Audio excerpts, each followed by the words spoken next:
Эгерде сиздер математикадан базалык темаларды билбесеңиздер, сөзсүз түрдө мурунку видеолорду көрүүнүзү сунуштайм. Себеби азыркы өтүлө турган тема сиздерге татаал болуп калышы мүмкүн. Мурунку видеолордун ссылкасын ушул видеонун описаниясынан же комментарийинен тапсаңыздар болот. Эсептин чыгарылышын көрөрдөн мурда сөзсүз түрдө өз алдынча чыгарып көрүңүздөр. Ошондо сиздер эсептин кандай деңгээлде оор экенин биле аласыздар. Бул жактан эң алгач кашыларды ачып алабыз. Бул жакта кадимкидей эле жөнөкөй теңдемени кандай чыгарсак, ошол эле сыяктуу кылып чыгарабыз. Ошондо 3-тү тамыр астында x'ке бөлүнөбүз алгач. Андан соң 3-тү 1ге бөлүнөбүз. Ошондо 3-тү тамыр астында x'ке бөлүнсөк, 3 тамыр астында x кошулган 3 болот. 3-тү 1ге бөлүнсөк. Барабар тамыр астында x'тин өзүн жазам, кошулган 21. Бул жагын көчүрүп жазып коебуз.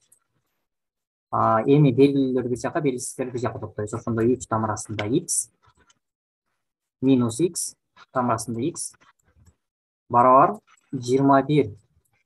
3-тү бул жак жагына алып өтсөк, минус 3 болот экен. Кийинки кадамда болсо, муну мындай эле түшүнсөңүздөр болот. Эгерде сызыктуу теңдемелерди чыгарып жатсак, 3x минус x деп жазылып турса, бул жакта 1 деген коэффициент бар деп түшүнөбүз. Ошондой эле сыяктуу тамыр астында x боло турган болсо деле, ошондой 1 деген коэффициент бар деп түшүнөбүз. Ошондо 3 тамыр астында x минус тамыр астында x барабар 2 тамыр астында x болот экен. Барабар бул жагында болсо 21ден 3-тү кемитсек 18 чыгат. Тамыр астында x барабар 18 2 бөлө турган болсок 9 чыгат экен. Эми бул жактан тамыр астында x барабар 9 чыгат. Бизде x'тин өзүнүн майнусун сурап жатат. Демек, x'тин өзүнүн майнусун табыш үчүн тамырдан куртулушубуз керек. Ал үчүн теңдеменин эки жагын тең квадратка көтөрөбүз. Квадратка көтөрсөк, бул жагынан квадрат менен квадрат тамыр кыскарат да x калат.